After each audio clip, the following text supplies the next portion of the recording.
Back to another video और आपका आज वीडियो में स्वागत है। और आज हम लोग देखने जा रहे हैं द रणबीर शो के पॉडकास्ट का सेकंड पार्ट। तो चलिए देख लेते हैं ये वीडियो, लेकिन इससे पहले इस वीडियो के चैनल का रोशन का आपको हमारी वीडियो के डिस्क्रिप्शन मिल जाएगा। सब्सक्राइब किया, लाइक किया, शेयर को फॉलो किया इनके चैनल को। उसके अलावा लोग चैनल का लिंक इंस्टाग्राम में लिंक भी हमारी वीडियो के डिस्क्रिप्शन मिल जाएगा। सब्सक्राइब किया, लाइक किया, शेयर को फॉलो करें। चलिए देख लेते हैं ये video. Is it true that there are certain kriyas and certain yogas that actually change your physical appearance heavily? Yes. What happens? The cells start changing. The human cells begin to change. They get filled with more energy, which is normally not available to the human being. So they change. Even physically, a Kriya Yogi he may look similar to others, but there will be some change in him, which people can make out when they meet, when they talk. There's something about this guy which is uncanny.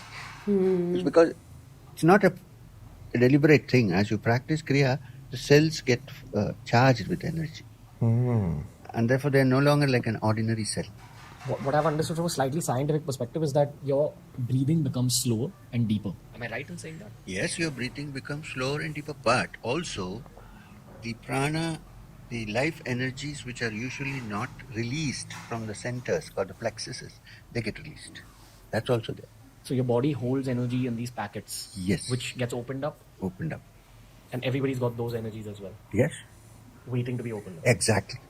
Which is why I will now ask you about what Kundalini is. I have never asked this on the show. And I know it was an area of interest when you were young, and it's been an area of interest throughout your life, of course. But if someone's never heard of the word Kundalini, I would love for you to explain it. I avoid this word Kundalini because today it's a very exploited thing. Every Tom, Dick and Harry is racing his Kundalini for $500 today. If you go onto the internet, that's not Kundalini, it's something else. I don't know what it is. Now, what is the meaning of the word Kundalini? Kundalini, Kula Kundali, it's called in the Tantras. Now, the Tantras have two sections. One is the Mantrayana section. It's dealing with mantras where Sri Vidya and so on comes.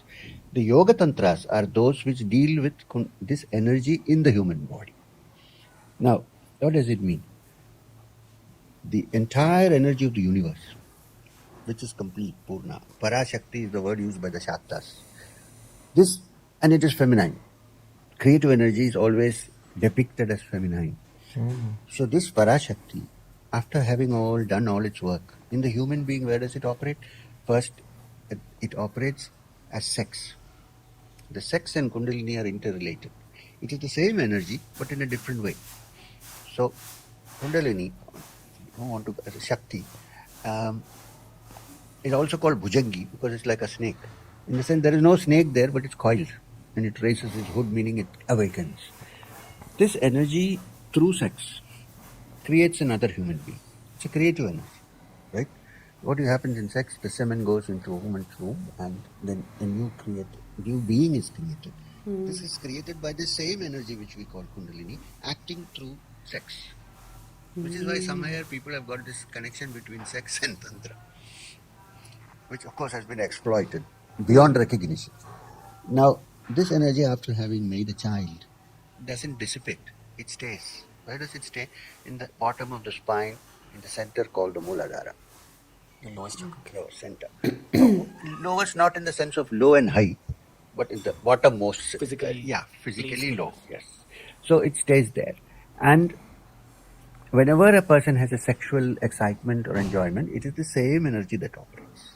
Now the yogi, what he does is, instead of allowing it to express itself too much in the sexual field, he controls it and turns it around and makes it ascend the spine. When it ascends the spine, then the Kundalini or the Shakti, whatever you want to call Bhujangi, becomes a spiritually creative energy, just as it becomes a physically creative energy through sex. How do you turn it around? Kriya is one of the practices meant to turn it around from the Yoga Tantra point of view. There is another Shastra which is called the Mantrayana Tantra, which is Sri Vidya Upasana. Through Sri Vidya Upasana, some sounds are used and chanted to awaken it. But the best thing is a judicious combination of both. And what is a fair amount of time if you're disciplined and dedicated to the process? Now, this is a very difficult question to answer because it all depends on what Stage of growth you are and what you have come with from the past. Depends on these factors. But I think, so therefore you can't fix a fair amount of time in that kind of way. But I think that diligent practice with the understanding that you need to rise above the ordinary can help you to go there. But it's very difficult to fix. Some people happens fast and some people it takes some time. The idea is not to give up. Because it'll carry on into your next birth. Yes, and also I feel it's better that it goes slowly and matures rather than suddenly happens, because the energy is so powerful that there are cases when it has suddenly happened and the body and the mind is not able to cope with it and people become somewhat semi-crazy. When you say crazy, what happens? Suddenly there's a spurt of energy which they don't know how to place, how to control. They sort of behave in strange ways. Maybe some people might consider them to be possessed. Yes, possible. Or mad. They're not actually mad. They're seeing things and hearing things and going with, because something has happened in them. So I think the best thing is that it happens in a slow pace till the whole mind and body becomes mature to take the impact of the arousal. That's why I'm very concerned when people give techniques without preparing the person properly. I'm very concerned. And because I get people writing to me on mail, email and so on saying, I went to so-and-so, somebody. He taught me this and now what has happened? My whole body is shaking. Something is going up my spine. I can't eat and drink. I'm suffering. Please help me. Now, I always tell them, look, you have to go back to that person and ask, what did you learn? What did you teach? And he should be able to help you. Then they say he's unreachable. If he's unreachable, then what kind of a teacher are you? So, you know what I'm trying to You need a stable, experienced guru to teach you these things. You need a stable person to teach one thing. Second is, you should follow through if you taught somebody something. Because it's unexplored territory largely. And that guy, you don't know where the pitfalls are. The poor guy doesn't know. So you need to. So I do it very carefully. I don't generally easily give to people. Not because I'm trying to hide it. It's for their own good. So is your Kundalini rising the same as you getting enlightenment? Is it the same, or moksha or nirvana, or are they two different things? According to the Yoga Shastras, generally, Kaivalya or moksha happens when the energy has risen and gone to the Sahasrara. However, I feel and I know that there are cases of people who do not practice Kriya Yoga or who don't practice Kundalini Yoga in particular, who have also become illumined. But it has happened without their conscious effort. Without their conscious effort. So it just happened. Happened because their mind has become so purified, and over many lives they have been working towards it. They don't need to go through this process. But it has awakened in some centers. It may not have gone through the usual yogi course from Muladhara to the Sahasrara. There are cases of people for whom suddenly the energy has opened up in the heart center. They suddenly feel that all the bliss and feelings and energies and thoughts and attention has come to, for instance, the Anahat. In their heart chakra. Hearts, and there is a great amount of bliss. They don't know anything about the Muladhara, nothing, it suddenly come. So there are such cases also who have not systematically done the Kriya, but who have touched that by finding out their true identity by asking questions like, who am I? Am I this body or am I something else? And then it can happen. So who am I? Am I this body? Okay, no, I'm kidding. It's a joke. You know, who am I is a very funny thing, because there was this great Ramana Maharshi who discovered, well, you must remember that at the age of 14, he already had a spiritual experience. We say he didn't do any sadhana, but he must have done sadhana in his previous lives, and he was born a prodigal guy, as a prodigal child. So at the age of 14, he had an experience where he saw that he was not the body. He was separate from the body. So he said, if I am separate from the body, then who am I really? Am I this body or the mind or something? And he attained, I cannot deny at all that Ramana Maharshi had touched the highest, without going through any Kundalini, nothing.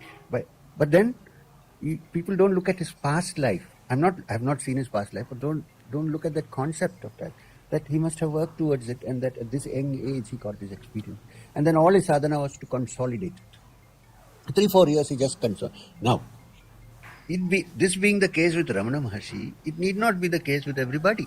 So if simply somebody sits down and keeps saying, who am I, who am I, who am I? Do you think one can find the truth? I mean, it's a chant. It doesn't mean anything. It's just a repetition. Is it true that if in your heart you have the true and unfiltered desire for a guru, the guru will come to you? For me, I can only say about myself, 100% as far as I am concerned. I wanted a teacher and the teacher came to me. They say the teacher appears when the student is ready, but the student also needs to want it. Yes, very much. If you are at a place where you say, if I don't get a proper guide, I'm going to die, definitely there's a teacher. But it must be very sincere and one pointed towards that. Can a teacher also leave? Yes, if his function is over, he can leave. And you think gurus change over the course of your life? It could. You can change you. There is no harm in that. If somebody says, "Oh, you shouldn't go away from me, hold on to me," it doesn't make sense to me. I tell people, if you want to go somewhere, please go. Provided it helps. I am also not against directing somebody to go somewhere else. Okay. Little bit early on the show, we spoke about dimensions. One thing I've understood about the word Shiva and not the god Shiva is that Shiva is referenced to as the dimension beyond human understanding. Absolutely. I wish to ask you what that even means because it's beyond my understanding. Like, what are the dimensions out there? There's 3 dimensions: X, Y, Z, the 4th dimension of time.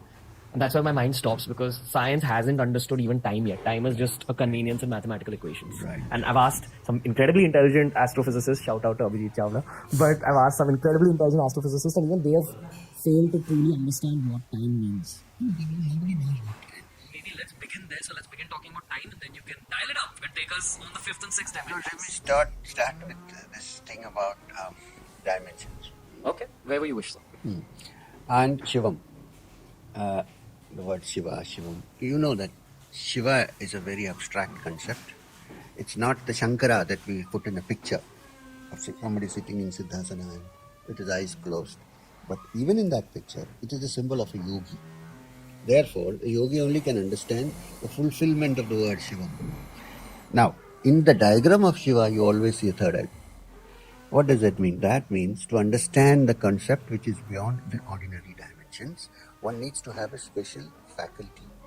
And that faculty is symbolically called the third eye. There is nothing here. It's symbolic, which means that with our present set of sense organs, which are our instruments of perception, you cannot discover anything which is beyond the third dimension. So, therefore, only when these come into play, when your other sensory perceptions open up, which are beyond the ordinary, then only you can even begin to have an idea of what the next dimension is all about. And Shivam is the ultimate essence of all dimensions put together. This is the word Shivam. Shivam in Sanskrit means bliss, it means auspiciousness, it means the supreme. All 3 words put together. So, therefore, Shiva is sometimes depicted also as Ardhanarishwara, half male and half female. What does it mean? It means that Shakti, the energy, and Shivam, the ultimate tranquil state, and not 2 different things, but 2 sides of the same coin. When everything is quiet, as the state of Shiva exists, there is no creation, there is no movement. It's only when there is a movement that the whole thing happens. That movement is Shakti. Right? So, what I'm trying to say to your question is that unless and until we awaken the other instruments of perception in our system, we can only theorize about that which is beyond the 3 dimensions. We cannot even understand. You told me about the ant thing, a very good example. Let me give you another example. There is a plastic transparent box in which is divided vertically. The top is open, divided vertically with another transparent wall. On this side, there are small wafer thin red beads, let's say. On this side, small wafer thin green beads. They know only 2 dimensions, which is this way or this way. They are so thin, they don't even know that there is any thickness. Okay. Now they have seen that the other side looks more beautiful and more green than this side. They would very much like to go there, but they cannot because they don't know how to go. There is a wall in the middle. The concept that they can go like this doesn't arise in their minds. They are only in that dimension. But they see that some have reached there. How did they reach there? We would also like to go. So they attempt to move and press and press. Some of them realize that this is not going to work. So they sit down quietly in one corner. That's when somebody picks them up and puts them this side. When they're moving, you cannot even pick them up. I don't know. So what I'm trying to say is one way of reaching out to that dimension, but you cannot go because you're not accustomed to anything beyond 3 dimensions, is to sit quiet and still. Meditate more. Still. When the stillness happens, then you're lifted from some dimension, ordinary, and to something else. Because this is not linear. The truth is there, or something is there, the other dimension is there, and I'm here and I want to reach that. It doesn't work that way because it is here, there, and everywhere. So, how do I experience by not reaching out anywhere? When everything is quiet. Stay where you are and work your perception to be Yes. at a higher place. Yes. This will take us slowly to the understanding, at least, to begin with in the mind about something which is beyond the three dimensions. What is time, sir? What was happening 50 years back, is it also happening now? Time is based on change. I'm not talking from the physics point of view, the practical point of view. Time depends on change. If there was no change, you cannot reckon time. Everything is same. There is no time. Okay, one. Second, time is a very relative and psychological concept also. Or even though the watch may show 1 hour in the same time, if this conversation was boring, one would be wondering, when is this going to end? Such a long time has been going on. This may be the same, mechanical time. Suppose it is interesting. When it is over, I would say, oh my God, it's ended. That was very short. So is time just a physical thing, or is it also psychological? Plus, creatures like a mosquito, for instance, we say that it lives for 2 days.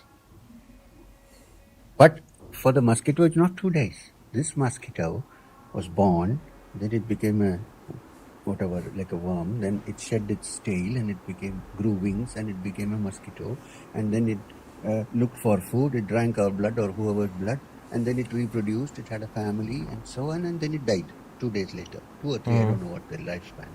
For us it is 2 days and 3 days. For the mosquito, believe me, it's an entire lifetime.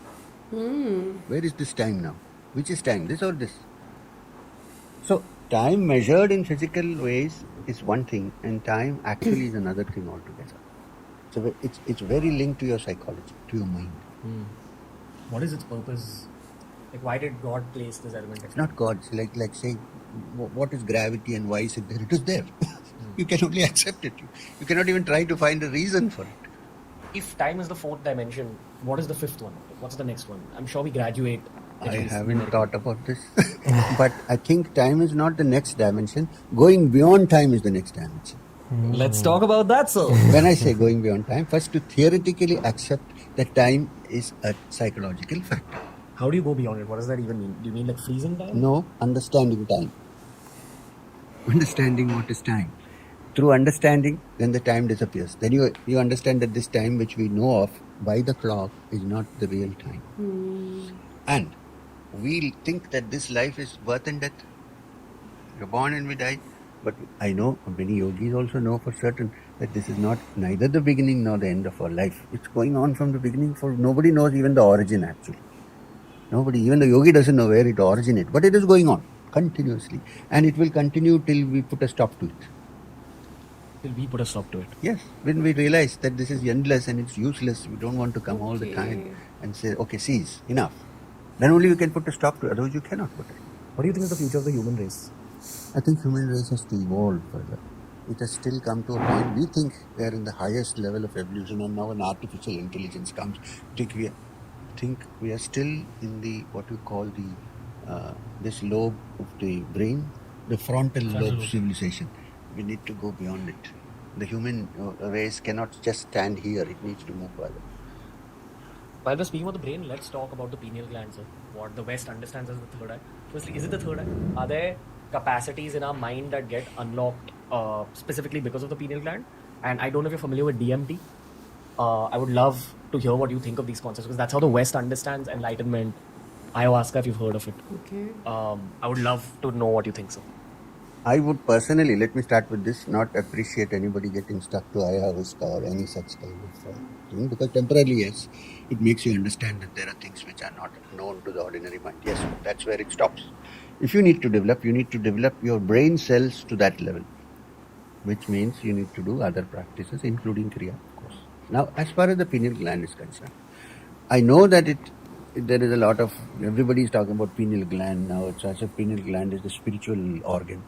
Let me put it this way. Till 60, 70 years ago, the pineal gland was considered to be a vestige organ. Like the appendix. Like. Then, sometime later, people discovered that no, it has a very important function, which the biologists call the circadian rhythm, the sleep and waking cycle. It is the pineal gland. When everything is dark and there's good music, then the pineal gland injects a little bit of melatonin into our bloodstream and we feel nice. When we say we are in good meditation, it means some hormone is injected into our bloodstream, DMT, some other hormone, I can't remember the names, and so we feel good. So that is also quite chemical in content. Now, through yoga, you can make it happen deliberately and consciously. That's all one, the time. Yeah, that's one side of the story. Now, therefore, if the pineal gland or melatonin, when you have a jet lag, doctor asks you to take melatonin, which is the same thing produced by the pineal gland. Now, if it's a fact that it produces sleep, it has something to do with sleep. Now, in Vedanta, go to the Mandukya Upanishad. The states of consciousness of the human being have been described as waking state, deep sleep, and something beyond, which is called Turiya. Now, deep sleep is the last state that has been discussed and described because Turiya cannot be defined. And pineal gland and melatonin has something to do with Sushupti or deep sleep. The borderline between deep sleep and Turiya is very thin. So, when the difference between Turiya and Sushupti or deep sleep is just that in Sushupti, one has no recognition outside and no cognition inside. But one is apparently in great deal of bliss. So nobody wants to wake up from deep sleep because we enjoy. But while we are enjoying deep sleep, we are not aware of it, right? Only when we wake up, we feel, that was such a blissful sleep. But if we feel it now and remember it, that means somebody was actually experiencing that bliss. So in that deep sleep state, if one can, practical power is not possible, but if can theoretically wake up, then from deep sleep one has entered Turiya. And what is Turiya? It's all pervading state of blissfulness, which everybody is aiming to get at. God you can call it if you like. It's like an ocean of God. An ocean of awareness and bliss. Okay. So the thing, that line between, therefore, attention in the pineal gland and meditation on that area around it can probably take us from deep sleep into Turiya. This is where it becomes important. I also think that it can be controlled by mind. What do you mean? I mean, even though it is an organ which is deep inside the brain, it can be made to increase or decrease its level of hormone release into the brain stream, into the blood stream through thought. Through visualization? Visualization, attention, one pointed attention, calming the mind and equalizing the breath. The oldest reference to Kriya comes in the Gita. In the 6th chapter of the Gita, which is called Dhyana Yoga, Krishna says, Arjuna, sit straight, keep your spine and head steady. Fix your attention in the Bhrumadhya, the center between your eyebrows, which is what takes you to the inside to the pineal gland. Then balance your breath, which is Kriya, and be free. Simple meditation you've just given out, sir. No, seriously, it's from the Gita. Krishna beautifully describes it. He says, sit steady, keep your spine steady, head steady, neck steady. Okay. Now, fix your attention in the Bhrumadhya. Equalize your breath and go out and be free. Reach Kaivalya, the word used there. So I think we began this podcast based on your story, and we've gone very far away from it. But I love podcasts like this. This is where the real joy of podcasting comes into play. There has been one particular topic that people have been very inclined towards on the internet lately, which is the Yeti. And under every video we've ever created about Yetis, your name comes up. Is it? Yes. Why is that? Simply Yeti. because I happened to mention that when I wanted to go to Kailash, it was an unsuccessful attempt. Babaji said, okay, chalo.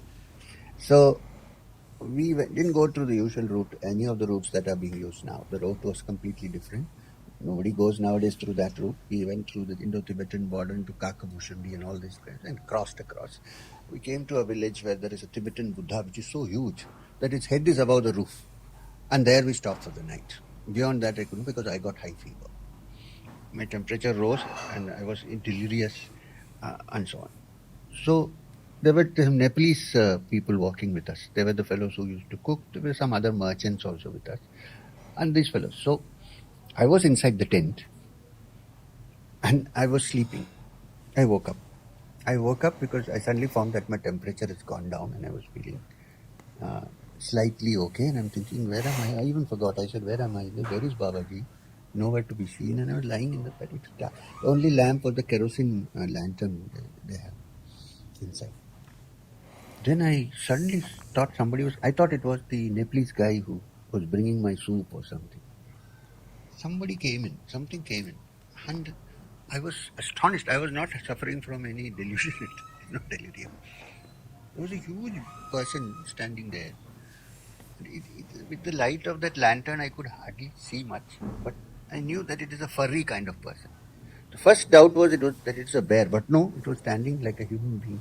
I couldn't see the features much, but it came near me and it made a very eerie noise, like I don't know how to. It's like a whistle, but it's not. I don't know. That kind of. No. It's actually E sound, kind of E sound. Again, it took something and put it into my mouth, stuffed something into my mouth. It was a bitter thing.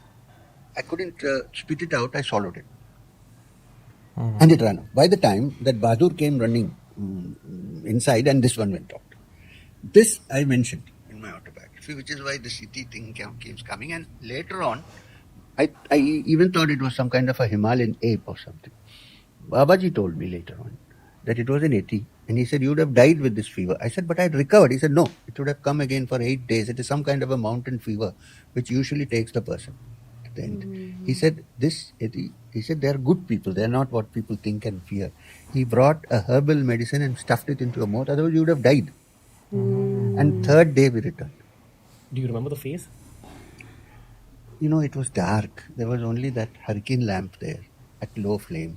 I can't exactly remember the face, but I can tell you it was broader and bigger than a human face. This much I can tell you. Were you scared at all? I was scared. Of course I was scared. I couldn't scream because I got so scared that the sound stuck in my throat. I couldn't even scream. But before that, all this was done. Split second, kind of. What energy did you feel from it? I didn't feel anything. I think I smelled something like, suppose some furry animal like a dog comes near, that kind of smell. Beyond that, I didn't feel it. What do you think is the Yeti's purpose? Babaji said he came to help you. Beyond that, I don't. No, generally, like Yetis generally, why do you think they're there? I don't know.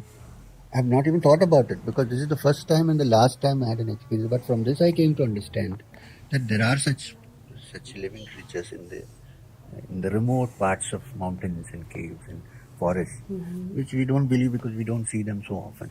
Yeah. And people underestimate how big mountains and forests are. Very big. We don't know a thing. Nothing to compare with any of the national forests that we have. There are many unknown places. While I do wish to ask you everything else about your lifestyle, I know we're constrained a little bit with time, which is why I'm going to bring in a question sent in by my uncle. He has read all your books, and I said that, is there something you really wish for me to bring up as a great introductory aspect of Shriyam to the audiences? He said, I would love to know a little bit more about the Nagas and, what they were, who are they, what was their purpose? This is some chapter which I am very reluctant to open up, but the Nagas that we have today, I'm talking about the hooded serpents, not the unhooded serpents. Cobras? Cobras, the hooded cobras that we have, especially the scissor mark guys. They are a kind of, I don't know what word to use. Once upon a time, they belonged to a species of beings that lived in another realm altogether. In ancient times, they were our teachers. They taught us many things, the Nagas, which is why the Nagas are worshipped as symbols of wisdom. Even the Kundalini is considered to be Naga. What we have today is a totally what do you call it? There's some word for it. I'm sorry, I don't know. Like a reduced version? But not reduced. Like decadent. Decadent is the word I was looking for. A decadent leftovers of that species, which we have today. Because other Nagas have all disappeared. They've gone back to their realms. The reason why they become decadent is because then they started having a relationship with human beings. So they were recalled. And those who were left behind is what we see today as a species of serpents, cobras. What do you think the intelligence of a cobra is? Is it beyond what we know? The cobras that we have today are not that intelligent as their forefathers who were our teachers. But they are definitely more intelligent than we think, as a normal snake. The unhooded snake, for instance. Now, this is controversial. If I say this, the biologists will say this is not true. Yeah, but we know that the cobras, one thing I can tell you, to my understanding, the cobras do not bite unless they think they're threatened. No. Listening to music and shaking is not real because cobras do not hear. They only pick up vibrations from the ground. They cannot hear. They don't have ears, instruments. But they can sense the rhythm. Okay. Now, one thing I have noticed also is that cobras recognize somebody in whom the Kundalini is active. Are you comfortable just talking about where the ancestors have gone? They've just Back to gone Nagaloka. It's in the realm called Nagaloka, where they have gone back, and I had an encounter in which I really saw somebody from there in the Arundhati cave. But they come back to visit. Very rarely. This was a very rare instance. They don't. Generally not. Without delving too much into details, sir, after your 3 years with your guru, why did you come back? Babaji said, go back. Otherwise, I wouldn't have come back. I would have stayed quietly there. I was very happy. I told Babaji, I don't want to go and get stuck. He said, no, it's your plan in life to teach is to go back, get married, settle down, and teach. Because I want you to know what the ordinary human being goes through. Without that, you won't be able to teach. So you have to go through it, go back. And also, he told me not to teach till I got a green signal from him. So I never taught for many years. Many years, I listened to what others are saying and kept quiet and did not teach a word till the age of 42. But you were practicing your Yes, of course. And day by day, it was expanding the mind. Were you also learning more in those years? I was just learning what I had already learned. I was relearning it to make it more clear when I tell other people. Because I knew at some point I will have to teach. Your purpose in this life is to just relay the information that you have gained. Purpose in this life is to make people understand that in every living being, especially in a human being, because human beings can recognize it, other living beings cannot, that there is a divine element in all living beings, in all human beings. And that divine element is the essence of our being. And if you turn our mind round and look, if you find it, that is the aim of life. To take the human from the ordinary to that which is beyond. This is my aim in life. Yes, sir. Thank you for this conversation. I think we're at the end of it, sir. Genuinely hope to have many, many more conversations with you because I'm quite comfortable with you, so that we'll see some other time we can have I another. hope I didn't make you uncomfortable in any part. In any case, I don't get uncomfortable, but I find something okay. There's no problem. One last question before I let you leave, which is any piece of advice for me personally. Continue with what you're doing, because while you also have discussions with people from all wakes of life, all kinds of people. But while doing that, please keep this in mind that the spiritual aspect is a very important part of life. And when it goes from young people like you, other young people will get interested in it and try to, because the ultimate aim of life is to expand spiritually. So while you may be doing other things, keep definitely this part of it going all the time, because you will become more and more famous. I know it. As it becomes and as it expands, don't miss the spiritual part. Shriyam, sir, thank you. I don't know what to say other than just thanking you. Thank you very much for bringing it out from me, because I'm generally sometimes quite reluctant to discuss. Thank you to bring it out in a very friendly, nice way. I mean, I hope the audience has listened to this particular episode very intently, and I hope you'll re-listen to it, because even between the sentences spoken, there was a lot of messages and information. So thank you. I'm hoping to welcome you back on the show soon. Thank you very much. Namaskar. When we began recording this podcast, I thought I would cover this entire man's life journey over the course of one episode. And I was wrong. I only got to cover his origin stories and probably the second chapter where he met his guru. Usually in outros, I talk about what a podcast made me feel. In this outro, I just want to welcome Shriyam back on the show because we need to hear more about the story. We need to learn more from Shriyam. We need to rise along with all this knowledge that's currently rising in the world, all over the world. They say that India is the hub of culture, the hub of spirituality, even when we're talking about the whole world. What I mean by that is the whole world turns to India when it comes to spiritual growth, when it comes to philosophy, when it comes to the deeper meaning of life. And I hope that this podcast helped you find that slightly deeper meaning of life. Do share it with your friends. I know that some of these concepts sometimes can seem too far-fetched for the average listener. But hey, true knowledge is knowing that we know nothing, right? And keeping that in mind, of course, I'm going to ask you to follow us on Spotify. Every episode's available on Spotify 48 hours before it's available anywhere else in the world. This was Shriyam appearing only for the first time on this show. So it's promised that he's going to be back soon, and I can't wait to record a sequel episode to this one. In the description box, I have linked Shriyam's books. Make sure you check them out. Some of the chapters written by this man will completely twist the way you perceive reality. And I think that the internet has just begun to get to know this legend of our times. This was Shriyam on The Ranveer Show. भाई इस podcast के second half की बात करूँ तो भाई काफ़ी ज़्यादा मुश्किल चीज़ें थी, ऐसी चीज़ें थी जो बाकी मुझे बीच में जो है ना नहीं समझ लग रही थी। मैं भी इस चीज़ से अग्री करूंगी कि काफ़ी एडवांस लेवल की थी, बट कुंडलिनी के बारे में अगर मैं बात करूं जो कि मूलधार चक्र की बात की गई, उसका जहां तक मैं अंडरस्टैंड कर पाई हूँ कि आप एनर्जी को मतलब किस तरीके से यूटिलाइज कर सकते हो। अगर एक एनर्जी से आप क्रिएशन कर सकते हो तो उसी एनर्जी पर कंट्रोल करके आप अपने आप को हायर लेवल तक भी लेकर जा सकते हो, जहां तक मैं अंडरस्टैंड कर पाई हूँ। हाँ, वैसे बीच में जैसे उन्होंने जिक्र किया कि लोग जो है अपनी शक्तियों पे कंट्रोल नहीं कर पाते और वो अजीब तरीके की जो है उनके अंदर एक मैं बॉडी की लैंग्वेज बहुत ज़्यादा अजीब हो जाती है, तो हम जो है कहते हैं कि हाँ भाई ये बंदा जो है ना पोजेस हो चुका है, इसके ऊपर किसी चीज़ का जो है वो साया जो है वो आ चुका है। लेकिन जो है इन रियलिटी शायद बहुत सारे लोग जो है ना वो चीज़ों को कंट्रोल नहीं कर पाते। देखो, सबसे पहले तो मुझे लगता है कि हम एक आम इंसान को पता ही नहीं होता कि लाइक आप अगर एक इंसान है तो आपके अंदर क्या क्या शक्ति है और आप कितना कंट्रोल करके उन शक्तियों को यूटिलाइज कर सकते हो, या डिफरेंट आप कह लो कि रूट से आप उनका और तरीके से भी इस्तेमाल कर सकते हो।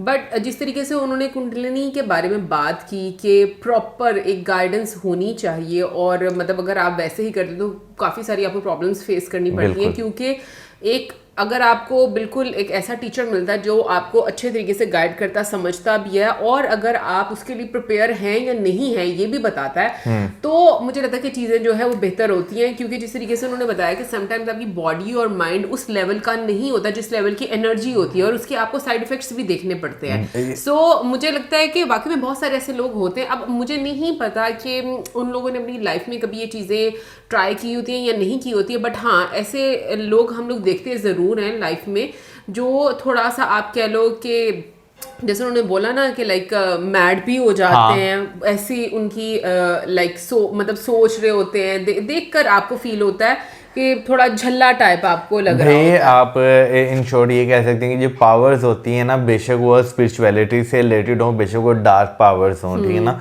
उनको हैंडल करना हर इंसान के बस के बात नहीं है। बहुत स्ट्रॉन्ग माइंड होना उसके लिए जो है ना आपका ज़रूरी है। बिल्कुल, ये मैं खुद मानती हूँ। और क्योंकि मुझे ऐसा लगता है कि अगर कुछ थोड़ा सा भी अनयूजुअल एक आम इंसान की जैसे हम लोगों के साथ एक एवरेज इंसान के साथ हो जाए तो हम डर जाते हैं, हम लोग डर जाते हैं। हमारे सामने कोई ऐसा शख्स आ जाए तो हमारे जो है ना वो जरा हवास भागता हम जो कहते हैं वो चीज़ हमारे साथ होना शुरू हो जाती है। सिचुएशंस की बात कर लें, हमारी हार्ट बीट इतनी फास्ट हो जाती है कि हमें कंट्रोल ही नहीं होता अपने ऊपर। तो मुझे लगता है कि ये सारी चीज़ें जो हैं वो बड़ा मैटर करती हैं, और अपने आप पे कंट्रोल रखना बड़ा ज़रूरी होता है, जो कि मोस्ट ऑफ द टाइम हम लोग नहीं करते। किसी सिचुएशन में हम लोग जैसे मर्जी रिएक्ट कर देते हैं और फिर बाद में हम लोग इधर ड्रॉबैक्स भी उसके देखने पड़ते हैं। बट खैर यहाँ पर मैं बात करना चाहूँगी, एक तो जो उन्होंने येटी की बात की, मेरे लिए बिल्कुल ये एक नया मैं कहूँगी कि टॉपिक नाम मुझे नहीं पता था मुझे कि भी। आपको पहाड़ों में या जंगलों में कोई और ऐसी क्रिएचर भी जो है वो देखने को मिलती है। मैं भी यही कहूँगा कि भाई मैंने फर्स्ट टाइम जो है ना इस तरह का नाम सुना है कि भाई आपको इस तरह की क्रिएचर देखने को मिलती है। उसके साथ मैं नागास का जिक्र करना चाहूँगा कि भाई वो चीज़ मेरे लिए काफ़ी ज़्यादा नई थी कि पुराने वक्तों में जो है वो नागास टीचर हुआ करते थे। बट मुझे ये नहीं समझ आई कि लाइक सर रिलक्टेंट क्यों थे इसके बारे में बात करने के लिए ना। मतलब ये नो डाउट मैंने पहली दफ़ा सुना है कि वो किसी और रेल्म में रहते थे और दे वर टीचर। सो मेरे माइंड में ये चीज़ आ रही कि क्या वो किस फॉर्म में टीचर हुआ करते होंगे, क्या वो इसी फॉर्म में हुआ करते होंगे, या फिर जैसे हम हैं इंसान उसी किसी फॉर्म में वो रहते होंगे। ये आप बताइएगा मेरे कमेंट सेक्शन में। अरे मुझे लग रहा है कि बहुत ही डिटेल में कोई बहुत डिटेल में बिल्कुल। हाँ मतलब ये मेरे लिए काफ़ी सरप्राइजिंग था। अब जो जितने भी सांप होते हैं उनके कान नहीं होते, ये तो हमें भी पता है। और मतलब वो इंसान की मूवमेंट से उसको थ्रेट होता है कि ये मुझे मार देगा, और इंसान को उससे डर होता है, तो इसीलिए वो डसता है। तो मुझे, लेकिन ये एक चीज़ मैं मानती हूँ कि आपकी जैसी एनर्जी होती है ना, जो जानवर होते हैं वो आपकी एनर्जी भांप जाते हैं और वो वैसे ही रिएक्ट भी करते हैं। फिर उसके बाद लास्ट में आएंगे तो मैं एक बात ज़रूर बोलना चाहूँगी कि जैसे सर ने बोला स्पिरिचुअलिटी को लेकर, सो मेरे माइंड में ये चीज़ आ रही है कि इंसानों के लिए स्पिरिचुअलिटी इतनी इम्पॉर्टेंट क्यों रखी गई है? लाइक हमारा पर्पस सिर्फ स्पिरिचुअलिटी को लेकर ही है क्या, या इसके अलावा भी कुछ और है?